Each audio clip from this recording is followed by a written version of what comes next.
On a blazing September morning in 1897, 21 Sikh soldiers stood on a rocky ridge in the treacherous mountains of the northwest frontier, staring into the dust clouds of an approaching army that outnumbered them nearly 500 to 1.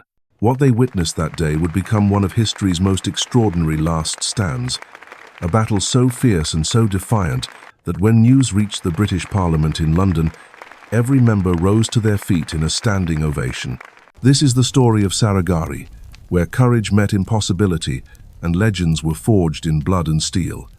The year 1897 had brought fire to the frontier. Across the rugged borderlands between British India and Afghanistan, tribal warriors answered the call of jihad, their war cries echoing through mountain passes that had witnessed countless battles. At the center of this storm stood a small stone outpost called Saragarhi, perched like an eagle's nest on a narrow ridge between two vital British forts. Inside its walls, 21 men of the 36th Sikhs prepared to face an enemy so vast that their own commanders could count 14 battle standards advancing toward them, each one representing 1,000 warriors hungry for British blood. The strategic importance of this tiny outpost cannot be overstated. Saragarhi was more than just another military position. It was the crucial communication link between Fort Lockhart and Fort Gulistan, two fortresses that could not see each other across the broken terrain. Without Saragarhi's heliograph station flashing coded messages between the peaks, the entire defensive line would collapse into blind chaos. The tribal leaders knew this. They understood that capturing this single outpost would leave both major forts isolated and vulnerable. What they did not anticipate was the steel-hard resolve of the men standing in their path. Leading these defenders was Havildar Ishar Singh, a man whose very presence commanded respect. Born in 1,858 inches, the village of Joran, near Jagraon in Punjab's Ludhiana district, Singh had spent nearly 2 decades on the violent frontier. His superiors called him a turbulent character, a man whose independent nature often brought him into conflict with authority. Yet in the field, they acknowledged him as magnificent, a natural leader who understood both the terrain and the enemy better than most officers twice his rank. At 39 years old, Singh was a veteran warrior who had witnessed the brutal realities of frontier warfare, where mercy was a luxury few could afford and survival depended on quick thinking and quicker reflexes. The men under Singh's command were cut from similar cloth. These were not fresh recruits dreaming of glory, but seasoned soldiers who had chosen to serve on the most dangerous frontier in the British Empire. The 36 Sikhs had been formed just 3 years earlier, in 1894, composed entirely of Jat Sikhs from the Punjab. These men shared a common faith, a common culture, and a common understanding of what it meant to stand firm when the odds turned against you. They had been stationed at Saragarhi for months, watching the political situation deteriorate as tribal unrest spread like wildfire across the region. The source of this uprising lay in the complex web of frontier politics and religious fervor. Najmuddin Akhundzada, known as the Mullah of Hadda, had declared jihad in August 1897, his fiery sermons igniting the passions of the Afridi and Orakzai tribes. These were not simple raiders seeking plunder, but organized warriors fighting what they believed to be a holy war against foreign occupation. The British plans to define the border had been seen as an unacceptable encroachment, and the tribal leaders had spent weeks preparing for a coordinated assault that would drive the British from their mountain strongholds forever. For the defenders of Saragarhi, the morning of September 12th began like any other. The sun rose over the jagged peaks, casting long shadows across the valleys below. Sepoy Gurmukh Singh, the detachment signaller, climbed the stone steps to the heliograph station atop the communications tower, preparing for another day of routine message relays between the forts. The other soldiers went about their morning duties, checking weapons, preparing meals, and scanning the approaches for any sign of unusual activity. Then, at approximately 9 o'clock, the horizon began to change. Through his binoculars, Havildar Ishar Singh watched as dust clouds appeared in the distance, growing larger and darker with each passing minute. What he saw defied belief. Column after column of armed tribesmen emerged from the mountain passes, their weapons glinting in the morning sun, their battle cries growing louder as they advanced. This was not a raiding party or a reconnaissance force. This was an army, and it was heading directly towards Saragarhi. Singh's experienced eye quickly assessed the situation. He counted the standards, estimated the numbers, and realized the terrible truth. His 21 men faced an enemy force of at least 10,000 warriors, possibly more. The odds were not just unfavorable, they were catastrophic. Yet retreat was not an option. Behind them lay the two major forts, their garrisons unaware of the approaching storm. If Saragarhi fell without a fight, both Fort Lockhart and Fort Gulistan would be overrun before they could organize their defenses. Sepoy Gurmukh Singh's heliograph began flashing urgently toward Fort Lockhart. The coded message was brief and chilling. Enemy approaching the main gate. Need reinforcement. The reply came back swiftly, but it carried no comfort. Lieutenant Colonel Horton, commanding the garrison at Fort Lockhart, could see the approaching enemy from his own position. He counted at least 14 standards, each representing 1,000 men. His response was equally brief. Unable to break through. Hold position. Those three words, hold position, sealed the fate of the 21 men at Saragarhi. They would receive no reinforcements, no relief column, no miraculous rescue. They would stand alone against an enemy that outnumbered them nearly 500 to 1. Yet when Havildar Ishar Singh gathered his men and explained their situation, not a single soldier suggested retreat. These were Sikhs, raised on stories of Guru Gobind Singh and the battles of their ancestors. They understood that some positions must be held regardless of the cost, that some sacrifices echo through history long after the last shot is fired. The defenders quickly organized their meager resources. 21 rifles, several hundred rounds of ammunition, their ceremonial swords, and the stone walls of Saragarhi itself. The outpost was small, consisting of a blockhouse with loopholed ramparts and the vital signaling tower. It had been built for communication, not for withstanding a siege by thousands of warriors. Yet Singh and his men set about preparing their defenses with the methodical efficiency of professional soldiers who knew their business.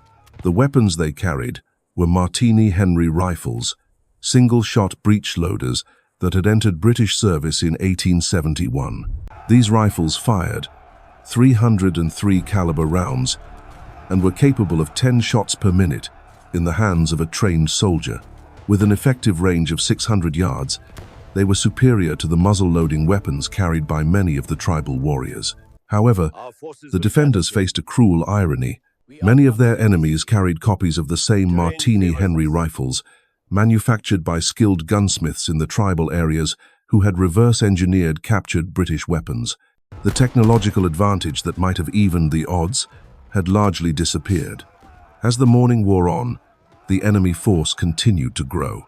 Warriors from different tribes converged on Saragarhi, their leaders coordinating the assault that would begin one of the most remarkable defensive actions in military history. The stage was set for a battle that would test the limits of human courage and determination, where 21 men would stand against impossible odds and write their names in legend with their own blood. As the tribal army drew closer, the ground beneath Saragarhi began to tremble with the rhythm of thousands of marching feet. The air filled with dust and the harsh calls of war horns echoing between the mountain peaks. From his position in the watchtower, Havildar Ishar Singh could see the enemy formations spreading across the valley floor like a dark tide, their colorful banners snapping in the mountain wind. The sight was both magnificent and terrifying, a display of martial power that few men had ever witnessed and lived to describe. The tribal forces were not a disorganized mob, but a coordinated army with clear tactical objectives. The Afridi and Orakzai warriors had spent weeks planning this assault, studying the British positions and identifying the weak points in their defensive line. They understood that Saragarhi was the key to the entire operation. Capture this single outpost, and the two major forts would be isolated and vulnerable. Their leaders had promised their warriors that victory here would open the road to driving the British from the frontier forever. At the head of this vast force rode the tribal commanders, men whose names were whispered with respect and fear throughout the region. These were not mere bandits or raiders, but seasoned warriors who had spent their lives fighting in these mountains. They had studied British tactics, learned from previous defeats, and adapted their strategies accordingly. Some carried modern rifles captured from British forces or purchased from arms dealers. Others wielded traditional weapons passed down through generations of fighting men. All were united by a common purpose and a shared belief that God favored their cause. The defenders watched this approaching storm with the calm of professional soldiers who had long ago made peace with their mortality. There was no panic, no desperate prayers, only the quiet efficiency of men preparing for battle. They distributed ammunition carefully, each man receiving his allotted rounds with the understanding that every shot must count. The heavier weapons were positioned to cover the most likely approaches, while the signaling equipment was secured to ensure communication could continue as long as possible. Sepoy Gurmukh Singh remained at his heliograph station, his fingers dancing across the coded keys as he transmitted a steady stream of intelligence to Fort Lockhart. His messages painted a grim picture of the enemy's strength and disposition. Estimate 12,000 warriors approaching from multiple directions, he flashed. Cavalry elements moving to surround position. Artillery pieces observed. Each transmission brought acknowledgement from the fort, but no promise of relief. Lieutenant Colonel Horton was fighting his own battle, desperately trying to organize a breakthrough that seemed increasingly impossible. The first shots of the battle rang out just before 10 o'clock, as tribal skirmishers probed the defenses with long-range fire. The distinctive crack of Martini Henry rifles echoed across the ridge as both sides tested each other's resolve. The Sikhs held their fire, waiting for clear targets and conserving their precious ammunition. They knew that once the real assault began, every round would be worth its weight in gold. From his command position, Havildar Ishar Singh studied the enemy's movements with the eye of an experienced tactician. He could see them massing for the first major assault, warriors gathering in the dead ground below the ridge, where the defenders' fire could not reach them. Smoke began to rise from the surrounding brush as the attackers set fires to create a screen for their advance. The acrid smell of burning vegetation mixed with the dust and cordite in the air, creating an atmosphere thick with tension and impending violence. The tribal commanders had learned from previous encounters with British forces. They knew that frontal assaults against disciplined troops in prepared positions were costly and often futile. Instead, they planned a more sophisticated attack, using the terrain and their superior numbers to maximum advantage. While the main force demonstrated against the front of the position, smaller groups would work their way around the flanks, seeking weak points in the defenses or opportunities to infiltrate the compound. As the morning progressed, the tempo of fire increased steadily. Individual shots gave way to volleys as larger groups of warriors advanced and were driven back by the defenders' accurate shooting. The Sikhs fought with the methodical precision that came from years of training and experience. They did not waste ammunition on long shots or wild firing, but waited for clear targets and made each round count. The enemy bodies beginning to accumulate in front of the position testified to their marksmanship. Yet for every warrior who fell, two more seemed to take his place. The tribal army was vast enough to absorb casualties that would have shattered smaller forces. Their commanders could afford to spend men freely in the early stages of the battle, using these attacks to probe the defenses and identify vulnerabilities. The real assault would come later, when the defenders were tired and running low on ammunition. Inside Saragarhi, the atmosphere remained calm but focused. The soldiers rotated positions to prevent fatigue, shared water from their limited supplies, and maintained their weapons with the care of men who knew their lives depended on every mechanical function working perfectly. Havildar Ishar Singh moved constantly among his men, offering encouragement, adjusting their positions, and ensuring that the defense remained coordinated and effective. The heliograph continued its steady chatter, Sepoy Gurmukh Singh's skilled fingers maintaining the vital link to the outside world, even as bullets whistled around his position. His messages became increasingly urgent as the situation deteriorated. First assault repelled with heavy enemy casualties, he transmitted. Ammunition holding steady, morale remains high. These reports provided Lieutenant Colonel Horton with real-time intelligence on the battle's progress, but they also served another purpose. They were creating a historical record of extraordinary courage under fire. By midday, the character of the battle had begun to change. The tribal forces had completed their reconnaissance and were preparing for more serious assaults. Smoke screens thickened around the position as the attackers used fire and terrain to mask their movements. The sound of digging could be heard from multiple directions as enemy engineers began undermining operations, seeking to breach the walls through tunneling rather than direct assault. The defenders adapted their tactics accordingly. Listening posts were established to detect underground activity, while sentries watched for signs of infiltration attempts. The limited size of their force meant that every man had multiple responsibilities, switching between roles as the tactical situation demanded. There were no reserves, no relief troops waiting in the rear. Every defender was committed to the front line from the moment the battle began. As the sun reached its zenith, casting harsh shadows across the rocky terrain, both sides prepared for the decisive phase of the battle. The tribal commanders had spent the morning gathering intelligence and positioning their forces. Now they were ready to unleash the full fury of their army against the tiny outpost that stood defiantly in their path. The defenders checked their weapons one final time, knowing that the real test was about to begin. The afternoon sun beat down mercilessly on the defenders as the tribal army completed its preparations for the main assault. Through the shimmering heat, Havildar Ishar Singh could see the enemy formations taking shape, thousands of warriors organizing themselves into assault columns that stretched beyond the limits of his vision. The morning skirmishing had been merely the overture to this deadly symphony. Now the real battle was about to begin. The first coordinated attack came with a thunderous roar that seemed to shake the very foundations of the mountains. Wave after wave of tribal warriors surged up the slope towards Saragarhi, their battle cries echoing off the canyon walls like the voices of demons unleashed from the depths of hell. The defenders met them with disciplined volleys, their Martini Henry rifles cracking in deadly rhythm as they poured fire into the advancing masses. Bodies tumbled down the rocky incline. Yet still the attackers came, driven by religious fervor and the promise of victory. From his position at the Heliograph, Sepoy Gurmukh Singh continued his relentless transmission of battlefield intelligence. His messages grew shorter now, more urgent, as the situation deteriorated with each passing hour. Enemy breaching outer perimeter, he flashed to Fort Lockhart, casualties mounting but holding firm. The responses from Lieutenant Colonel Horton carried increasing desperation.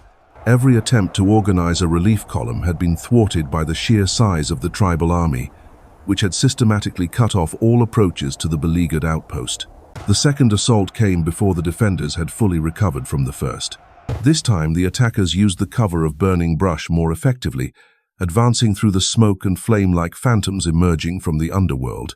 The Sikhs adjusted their tactics, firing blind into the smoke clouds where movement could be detected, trusting their experience and instincts to find targets they could not clearly see. The acrid smoke burned their eyes and throats, making every breath a struggle. Yet they maintained their positions with the stoic determination that had made their regiment famous throughout the frontier.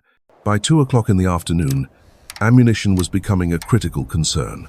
Each defender had started the day with a basic load of cartridges, but the intensity of the fighting had consumed their supplies at an alarming rate. Havildar Ishar Singh made the difficult decision to implement strict fire discipline, ordering his men to make every shot count and to hold their fire except for the clearest targets. The psychological pressure was immense, watching enemy warriors advance while being forced to conserve precious ammunition for the most critical moments. The tribal commanders, sensing the defenders' weakness, pressed their advantage with ruthless efficiency. They had learned from the morning's failures, adapting their tactics to exploit every crack in Saragarhi's defenses. Small groups of warriors began infiltrating the dead ground around the outpost, using natural cover and the confusion of battle to work their way closer to the walls. These infiltrators carried explosives and scaling equipment, tools that would prove devastatingly effective against the limited fortifications. The third major assault struck with unprecedented fury. The enemy had massed nearly 2,000 warriors for this attack, more men than had ever been thrown against a single British outpost in frontier history. They advanced in multiple columns, coordinating their approach to overwhelm the defenders through sheer weight of numbers. The sound was deafening, a cacophony of war cries, rifle fire, and the clash of steel on stone that seemed to drown out all other sensation. Inside the compound, the situation had become desperate. Several defenders had been wounded by enemy fire, reducing the already inadequate garrison to a handful of effective fighters. Medical supplies were non-existent, forcing wounded men to bind their own injuries and continue fighting despite their pain. The walls of Saragarhi bore the scars of countless bullet impacts, and in several places, the stonework had begun to crumble under the relentless assault. Sepoy Gurmukh Singh's heliograph messages now carried an unmistakable note of finality. "Ammunition critical," he transmitted. "Wounded mounting. Request immediate assistance." The reply from Fort Lockhart was heartbreaking in its honesty. "Unable to reach you. Fight on. Your sacrifice will not be forgotten." These words, flashed in coded light across the mountain peaks, carried the weight of official recognition that the defenders of Saragarhi were on their own. The enemy's engineering efforts had also begun to bear fruit. The sound of picks and shovels working beneath the walls grew louder throughout the afternoon, and in several locations, the foundations had been significantly weakened. The tribal sappers worked with the patient skill of men who understood that time was on their side. They could afford to dig methodically while the defenders above them slowly exhausted their ammunition and strength. As the fourth assault began, a new sound joined the symphony of battle. The distinctive crack of stone giving way echoed across the compound as the first section of wall collapsed under the combined pressure of enemy fire and underground mining. A gap opened in Saragarhi's defenses, and through it poured a stream of tribal warriors, their weapons gleaming in the afternoon sunday. The defenders rushed to plug the breach, fighting hand-to-hand with bayonets and sword against curved blades and war clubs in a melee that tested the limits of human endurance. Havildar Ishar Singh was everywhere at once during this critical moment, rallying his men, directing fire, and personally engaging enemy infiltrators who had made it past the outer defenses. His uniform was torn and blood-stained, his face blackened by powder smoke, yet his voice remained strong and his commands clear. He embodied the spirit of resistance that kept his tiny garrison fighting against impossible odds. The tactical situation continued to deteriorate as the afternoon wore on. More sections of wall collapsed under enemy action, creating multiple breach points that stretched the defenders beyond their breaking point. The compound's interior became a maze of rubble and desperate fighting positions as the Sikhs fell back toward the central keep. Each withdrawal was conducted with military precision, the wounded being carried by their comrades even as enemy fire swept the courtyard. The heliograph station, perched atop the communications tower, remained operational despite repeated enemy attempts to destroy it. Sepoy Gurmukh Singh had become a priority target for tribal marksmen, who recognized the importance of cutting Saragarhi's link to the outside world. Bullets whistled constantly around his position, chipping stone and shattering equipment, yet he maintained his transmission schedule with mechanical regularity. By 4 o'clock, the defenders had been compressed into the final defensive position around the central blockhouse. Their ammunition was nearly exhausted, their casualties mounting, and their position increasingly untenable. Yet they continued to fight with a ferocity that amazed even their enemies. Every room became a fortress, every doorway a killing ground where desperate men sold their lives as dearly as possible. The tribal commanders recognized that victory was within their grasp, but they also understood the cost. Hundreds of their warriors lay dead around Saragarhi's walls, victims of the defenders' accurate fire and desperate resistance. The small outpost had exacted a price far beyond its apparent strategic value, bleeding the tribal army white in exchange for a few acres of rocky ground. As the sun began its descent toward the western peaks, both sides prepared for what everyone knew would be the final phase of the battle. The defenders gathered their remaining ammunition and checked their weapons one last time. The attackers massed for one overwhelming assault that would finally crush the stubborn resistance that had cost them so dearly. The stage was set for an ending that would echo through history, a conclusion written in blood and courage that would inspire generations yet unborn. The mountain wind carried the smell of gunpowder and death across the battlefield, mingling with the ancient scents of stone and sage that had perfumed these peaks since the dawn of time. In a few hours, the sun would set on one of the most extraordinary defensive actions in military history, but its memory would burn brightly after the last shot was fired. And in the hearts of men long the final warrior had fallen. When the relief column finally fought through to Saragarhi the following morning, they found only silence. The walls were shattered, the compound littered with the bodies of hundreds of tribal warriors, and at the center of it all, 21 Sikh soldiers who had kept their promise to hold the position. Not one had abandoned his post. Not one had surrendered. They had fought until their ammunition was exhausted, then with bayonets and swords, and finally with their bare hands until the last man fell. The Heliograph tower still stood, though scarred by countless bullets. Sepoy Gurmukh Singh's final transmission had been received at Fort Lockhart, just as the sun set, fighting at close quarters. "This is my last message. We die for the honor of the regiment." Then the light had gone dark forever. When news of the battle reached London, the British Parliament rose as one in recognition of courage that transcended nationality or politics. All 21 defenders were posthumously awarded the Indian Order of Merit, the highest honor an Indian soldier could receive. No single action before or since has earned so many of these decorations in one day. Their sacrifice had saved both Fort Lockhart and Fort Gulistan, buying precious time for reinforcements to arrive and breaking the back of the tribal uprising. The Battle of Saragarhi stands as proof that courage is not measured by numbers or odds, but by the willingness to stand firm when everything depends on it. 21 men faced 10,000 and showed the world that some things are worth dying for. Their legacy echoes still in the regiments that bear their honors, and in the hearts of all who believe that duty transcends death itself.